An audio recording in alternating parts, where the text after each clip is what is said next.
ఎగువ రాష్ట్రమైన కర్ణాటక ప్రభుత్వం కృష్ణానది మీద నిర్మించిన ఆల్మట్టి డ్యామ్ ఎత్తును పెంచితే దిగువ రాష్ట్రమైన ఆంధ్రప్రదేశ్ ప్రజల నోట్లో మట్టి కొట్టడమే అవుతుంది.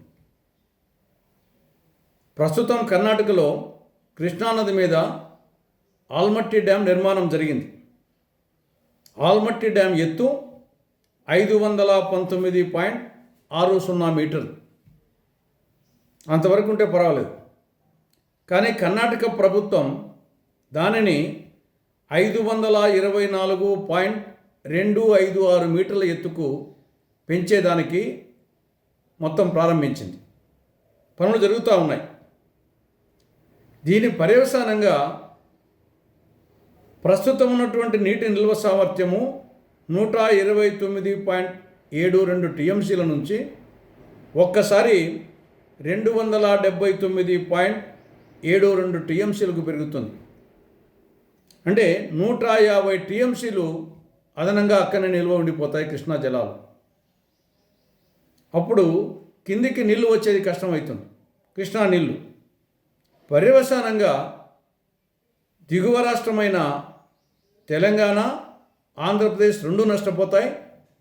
ప్రత్యేకించి ఆంధ్రప్రదేశ్లో కృష్ణానది జలాల మీద ఆధారపడినటువంటి ఈ యొక్క కృష్ణా డెల్టా కానీ, నాగార్జున సాగర్ కానీ, శ్రీశైలం ఆధారంగా ఉన్నటువంటి తెలుగు గంగ, గాలేరు నగిరి, హంద్రీనివా, వెలుగొండ ఈ సాగునీటి ప్రాజెక్టులన్నీ నీరు అందక నిరుపయోగమవుతాయి. ఆంధ్రప్రదేశ్ ఒక మాటలో చెప్పాలంటే ఎడారి అవుతుంది. అంతటి ప్రమాదం జరగబోతూ ఉంది.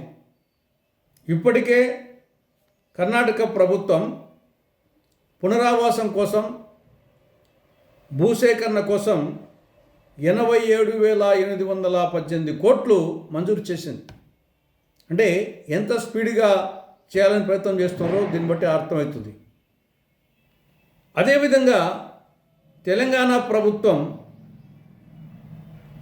శ్రీశైలం డ్యామ్ నుండి కృష్ణానది మీద 2 అక్రమ ప్రాజెక్టులు నిర్మిస్తూ ఉంది. ఒకటి పాలమూరు రంగారెడ్డి, 2 డిండి ఎత్తిపోతల పథకం. పాలమూరు రంగారెడ్డి ఏమో 90 టీఎంసీలు ఏడాదికి, డిండి ఎత్తిపోతల పథకం 30 టీఎంసీలు, 2 కలిసి 120 టీఎంసీలు. ఈ 2 ప్రాజెక్టులకు నీటి కేటాయింపు లేవు. రెండవది సిడబ్ల్యూసి క్లియరెన్స్ లేదు. కృష్ణా నదీ యాజమాన్య బోర్డు సిఫారసు లేదు. అపెక్స్ కౌన్సిల్ అనుమతి లేదు, అప్రూవల్ లేదు. విభజన చట్టంలో 11వ షెడ్యూల్లో ఈ ప్రాజెక్టులో ప్రస్తావనే లేదు. అయినప్పటికీ తెలంగాణ ప్రభుత్వం శరవేగంగా నిర్మిస్తూ ఉంది. ఇప్పటికే 35,000 కోట్ల రూపాయలు ఈ 2 ప్రాజెక్టుల మీద పెట్టుబడి పెట్టింది. కాబట్టి అటు పైన ఆల్మట్టి ఎత్తు పెంచి ఇటు పాలమూరు రంగారెడ్డి ప్రాజెక్టు పూర్తి అయిపోతే ఇంకా దిగువ రాష్ట్రమైన ఆంధ్రప్రదేశ్ కంప్లీట్గా ఎడారి. సాగునీరు లేదు, త్రాగునీరు లేదు, పరిశ్రమలకు నీరు లేదు. మొత్తం తారెడారి కంటే అధ్వానంగా తయారయ్యే పరిస్థితి వచ్చింది.